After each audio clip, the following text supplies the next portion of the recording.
Hey, everybody. Welcome to Legends of Philly on PHL 17 Plus. I'm Jason Lee. These are conversations with the biggest names in Philly, and my guest on this show certainly fits that bill. This guy is a sports radio legend. He's also the author of this book. Angelo, I just got the book. It is Loud, How a Shy Nerd Came to Philadelphia and Turned Up the Volume in the Most Passionate Sports City in America. You see him right there, Angelo Cataldi. Ange, I can't thank you enough. Thanks for doing this. I really appreciate it. You must have run out of legends quickly if you got to me, Jason. I'm only on episode, what is this, episode 5? No, honestly, Angelo, let me tell you something, and my crew here can attest to this.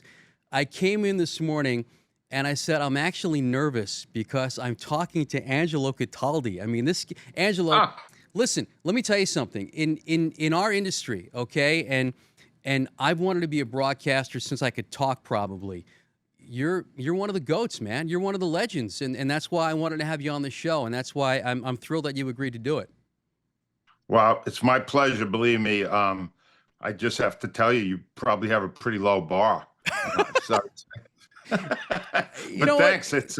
I had a great run. And it's in a great retirement now, so it's great. Well, it's all great. Well, okay, so let's start right there then. How is retirement treating you? Because Great. Anybody that I know who kept the kind of hours that you kept and that I keep, when they get out of the industry or when they go to a different shift or whatever, when I see them, it's always, you look so much more awake. And I'm going to say that to you. Yeah. You look so much more awake. Well, I had a good reason for not being awake back then, since I was getting up at 2:30 in the morning for 33 years. But retirement is amazing, but it wasn't amazing immediately. Like as soon as I retired in February of 2023, I started writing the book. That took a couple of months, 3 months.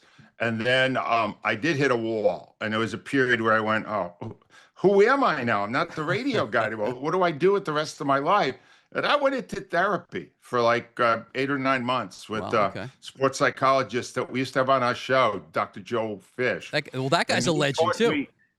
And he taught me how to kind of reprogram your brain and stop worrying about achievement and worry about the important things in life, like your grandkids, your kids, your family. And it totally changed. I think I'm a significantly different person now because I'm not driven by, having to come up with 4 hours of radio every morning.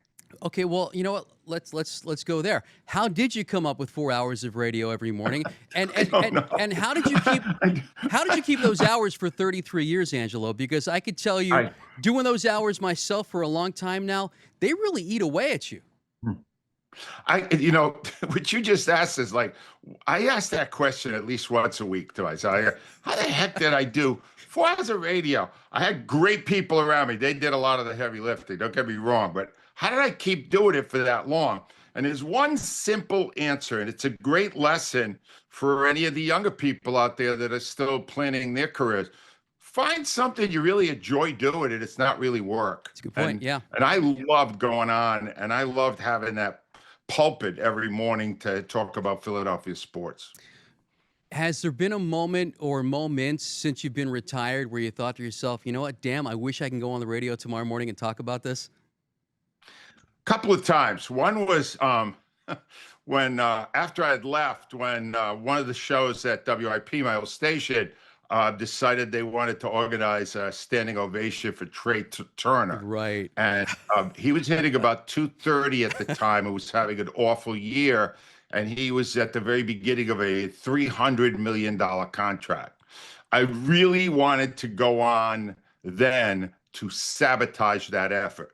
Right. Because Jason, giving this guy a standing ovation, having people that are working hard, blue collar, tough jobs, and have them have to stand up after paying $100 or $150, $200 to be at that game, to honor a guy who was not doing his job, is not what I stood for at the time I was at WIP.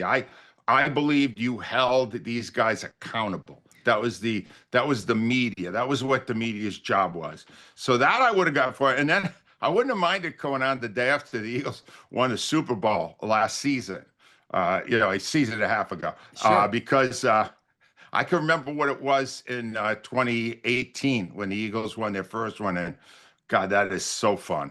It's so great. Uh, Those are the only two times, though. well, have you ever thought about calling in? Would you ever call in to the I morning called show? in. I Well, I did. know No, when you when know you what? did the book, you called in, but beyond that, Yeah. Here's the thing. I do other stuff. I do some podcasts and things like that. But to go back on your old show almost makes it seem like you want to steal back some of the spotlight. They've moved on. They are doing very well without me.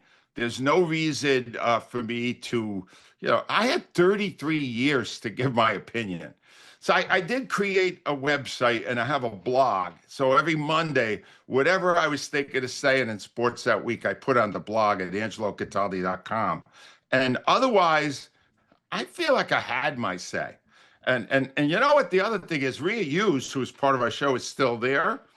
And she is speaking very, very eloquently in most of my opinions. I love the way she does it. And I'm happy to know that some part of what we did is carrying on at WIP beyond my years, at least. I got to tell you something. I am a huge Rhea Hughes fan, and I've been a huge Rhea fan for a long time. Since you brought her up, what did she mean to you, and what did she mean to your show? So, first of all, you got to understand, she started almost 30 years ago. Right. Women in sports broadcasting 30 years ago were very rare. And she put up with so much unfair criticism. What does the woman know? Why is she talking? That kind of stupidity. And she weathered all of those storms. And then on the back end, when she was always, all the time she was there with me, she was an idea person. She came up with lots of great ideas on what to do on the show. The last 3, 4, 5 years, I'm shocked she doesn't have a hernia, Jason, because she carried me to the finish line. She carried me. I couldn't come up with names anymore. I was like, I was at the end. I was in my 70s. So she bailed. She saved. I probably did 3 or 4 more years because Rhea Hughes was there to make me look better than I actually was toward the end. I'll tell you what, like I said, I'm a big fan of hers. She does a spot with the midday guys, Joe and Hugh, I think on Thursdays. I always enjoy that driving home. That's when I drive home from work. And years ago, I want to say like 06, 07, I was actually an update guy part-time at WIP every Saturday. And she did her own shift on Saturday mornings. And I used to love sitting there and just listening to her do her thing. I think she's fabulous. On that note, Angelo, got to take a quick break. We're going to come right back. I want to kind of go back to the early days of the Angelo Cataldi radio career when we come right back on Legends of Philly on PHL 17+. Stay with us. And we are back on Legends of Philly on PHL 17+. I'm Jason Lee. My guest on this show, Angelo Cataldi. These shows, of course, conversations with the biggest names in Philly, and this guy certainly qualifies. Angelo, so going back to your early days in sports radio, I remember kind of the birth of WIP. It was Tom Brookshire. It was Bill Zimfer. It was Howard Eskin. I think Bill Campbell might have been there. But Tom Brookshire picks you up. You're an Inquirer sports writer at the time. You really don't have a lot of broadcasting experience. I guess you and Al, were you guys doing the morning sports page at that point yet? Yeah, Al had. I don't want to say he scammed Tom Brookshire, but he got us an interview, and we had zero radio experience, none whatsoever. Right. And Al convinced Brookie that we should have our own show, based on what we were writing in the Inquirer. And amazingly, Brookie not only said yes instantaneously, Jason, but he booked us to start the show the next Monday. Wow. And what we left that meeting so impressed that we had pulled this coup off that we didn't realize till we got there Monday that there wasn't even going to be a professional host. We were going to be the people doing the show ourselves. We didn't know how to do a show. We didn't even know how to go to a break. We didn't know it. So we just winged it. And it was a really awful hour. I am thrilled to be able to say there's no record anywhere of that first hour we did together. Okay, well, but let me ask you this. We come out then. of the studio, we think we're in deep trouble. We're going, well, one and done for us. And Tom Brookshire says, "Ah, I loved it. Oh, when you guys screwed up, oh, you went to the traffic report. We don't even have a traffic report." Well, you know what I've And noticed, Angelo. You know what I've noticed about messing up on the air. When I yeah, was a kid on the radio back in the day, and I would like get tongue tied with just like now, just get tongue tied. I would literally take off my headphones and throw them against the wall because I was so mad at myself. But through yeah, the years, I realized it just makes you more human. So I can imagine yeah, people listening to you yeah. guys on the air, and it's like, you know what? They're one of us. So true. That is such a great. That was one of my early lessons. Jonesy was. I mean, Jonesy. Tom Brookshire was great at just taking lemons and making them lemonade, and that's the reason WIP has been so great for so long. Is because he built a really great foundation for it. So, and of course, Tom Brookshire, I mean, everybody knows, of course, his numbers Uh, retired for the Eagles, but he was a sports anchor on Channel 10. He worked with Pat Summerall on CBS. He eventually did play-by-play on CBS. I think they moved him with Dick Vermeil, if I remember correctly. Once they Very true. once they paired Yep. Summerall with Madden, it was Brookshire and Vermeil, an all Eagle announcing team. But Yep. so you go from that point where, to use your words, you guys really had no idea what you're doing. All of a sudden, you're the co-host on a morning show in a big market, a big sports market like Philadelphia. How did that happen, and how did your personality evolve over the years? Yeah, that's a really good question because when I went there, I was pretty much I had thrown away a 20-year journalism career. I was doing fine in writing. I was having a good time in writing, and but the Brookie offered me more money, not that much more. Like I was making 55,000. He offered me 75,000. I went, yeah, okay, I'll take it. Where do I sign? And so I didn't go in knowing really that much, but over time, I just watched him. I watched his work ethic. I watched the way he created a show. I watched how endearing he was to the audience. That was the biggest thing. He had such a great bond with the people. Right. And that's probably what the number one lesson I learned is respect the people who are listening. That's the number one thing. All these big shot athletes and all that, that's great. But the people that matter are the people that turn on that radio every day, or in your case, put on the TV and watch you. So if they are your first priority, you're off to a good start. Oh yeah, no doubt about that. I tell interns that all the time. That's how I know I'm getting older because now I'm schooling interns myself. But yeah, it's the audience that the most important people, but it's making a connection. And it's not easy to make a connection through that camera lens or through that radio speaker, but you've obviously done that. And once you make that connection with people, you're in. You're in. Yeah. And you know what? Yeah. And even if you say something that they don't like or they don't agree with, that's okay because you're in. You got them because you made that connection. And you did over the years. So I mean, besides your personality evolving, how did you make that connection? Because again, that's Um, not an easy thing to do. Well, it's simple. When I came to Philadelphia, I grew up in Providence, Rhode Island, and I came to Philadelphia to be a sports writer because I knew that the media in Philadelphia was going to take no prisoners. We're going to hold people accountable. We're going to be tough. So I used that to bond myself with the listeners because when the Eagles would lose a tough game, my first instinct was the same as theirs. Let's blame somebody. Let's at least have some fun with this. So and I was really, really focused in on placing blame. And that connected. All right. It's a different world now than it was then. But back then, if the coach did something dumb, the next three shows, that's 12 hours, Yeah. would be what a dummy the coach was. Because that's what they were saying. I got a great lesson very early on in my radio career with a program director who's no longer there, Tom Bigby. Tom He Bigby, said, wow. all you have to do to create a show in sports is to picture yourself at the corner of a bar at a tavern in Center City and listen to what the people are saying. You got to say it first.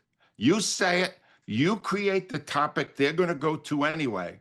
And then they go, wow, that guy knows what's going on. He went right to the perfect thing and he must really know what he's doing. which it wasn't necessarily true in my case, but I did know how to at least, make that connection with the people and yell and scream and get passionate, win or lose. It was that simple. Passion is the key word. I think you knew what you were doing, Angelo, but I think you more than knew what you were doing. But Tom Bigby obviously knew what he was doing, but not the easiest guy to work for. And I know you got a great story in the book about you had a clause in your contract or something where you didn't have to talk to him. Fill in the blanks for me. Well, he was rough. I mean, he Yeah. was smart. He gave me tons of great advice that I used for my whole career, but he had zero knowledge of sports, none whatsoever. Okay. The culminating moment was when they had the big boxing match between Mike Tyson and Evander Holyfield, the one where Tyson bit off Holyfield's ear.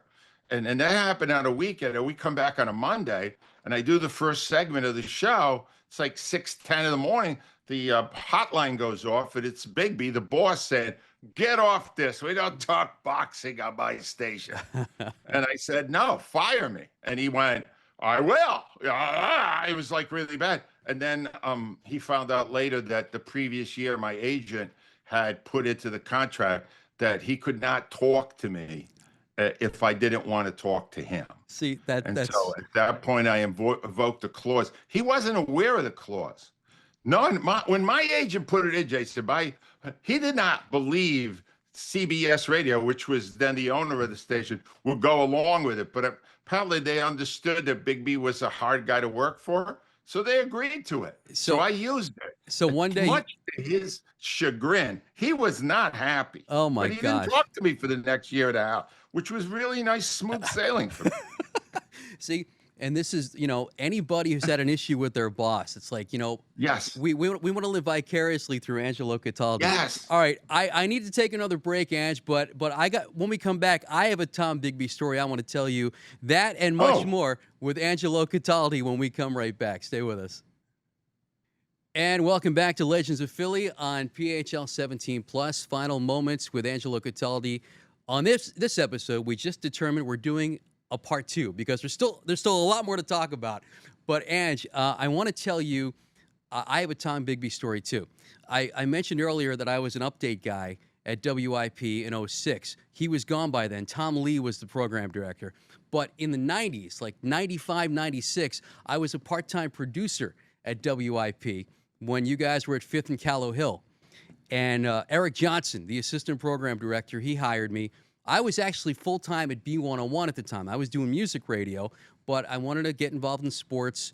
So Eric hires me, and the producer training me, and I forget his name, but he points to the phone bank, and he says, there's a special button on that phone bank. That is Tom's line. If that line lights up, you need to drop everything you're doing and answer that phone. And I said, what if I'm talking to a listener? I mean, shouldn't we? The listeners are most important. What if I'm talking? I have to hang up with a listener because Tom's calling? And they said, yeah, you have to. It doesn't matter what you're saying to the listener. You have to drop everything and pick up Tom Bigby's line. That was like the mantra for every producer. There was, it's interesting because everybody that's listening to this or watching this right now, Jason, is saying, well, I have a boss like that too, or I used to have a boss like that.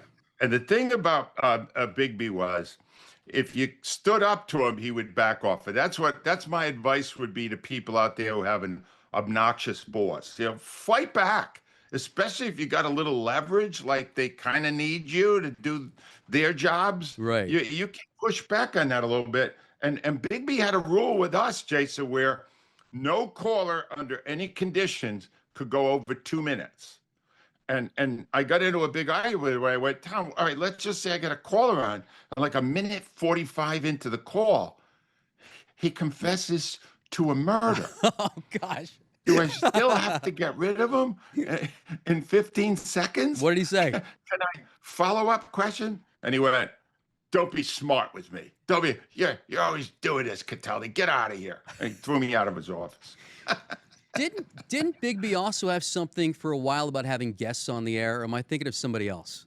Yeah, no, he didn't want guests. Okay. He was very he had 100 rules. But the bottom line of it was he built a great radio station. Yes. And now that he's gone, Jay said, I can't just rip him, would also giving him credit that without his expertise, without him teaching me the ropes of radio, I wouldn't have made it a year, let alone 33. You know what I remember most about Tom Bigby? You're going to laugh at this. I remember the way he would voice commercials and promos. You know, Oh, on what a voice. 610. Joe Conklin always Yeah. did a great impression of him. And he, he was a guy from Texas, and he was successful in other formats. He knew radio.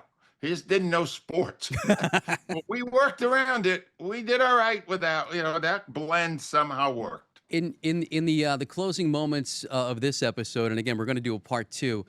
And I don't like the old sports radio bit, Mount Rushmore, but I'm going to do it here anyway because you're on my Mount Rushmore of sports talk. I want to give you my Mount Rushmore of Philly sports talk, and I'm curious who's on yours. I got you, I got Howard Eskin, I got Mike Missinelli, and you could put Morgani up there, but I'm going to put Steve Fredericks because to me, Eskin and Fredericks helped kind of. It was the birth of sports talk, but then you and Missinelli took it to another level. Who's on your Mount Rushmore? Yeah, Missinelli's got to be on there for sure. He is amazing. I mean, he really knew how to entertain his audience. Eskin, no question. Eskin, I've had my ups and downs with Howard, but he wrote the playbook we all follow. He was the first one there. And Fredericks is good, but I'm not leaving out my people either. Why does Mount Rushmore have to be 4? I'm putting Al Morgani up there. I want Keith Jones in there. I want all of those. It's not, and I don't belong up there. Yes, right? you I do. don't look good in stone. My face already looks like stone. I don't have to be up there on a rock somewhere. You know what? I can't think of a better way to end this show, but we're going to do a part 2. Angelo, thank you so much. This was such a great conversation, and I knew it would fly by, and we're going to do a part 2 that's going to air next week. And Angelo, thank you. We'll be talking again very soon. I appreciate your time today.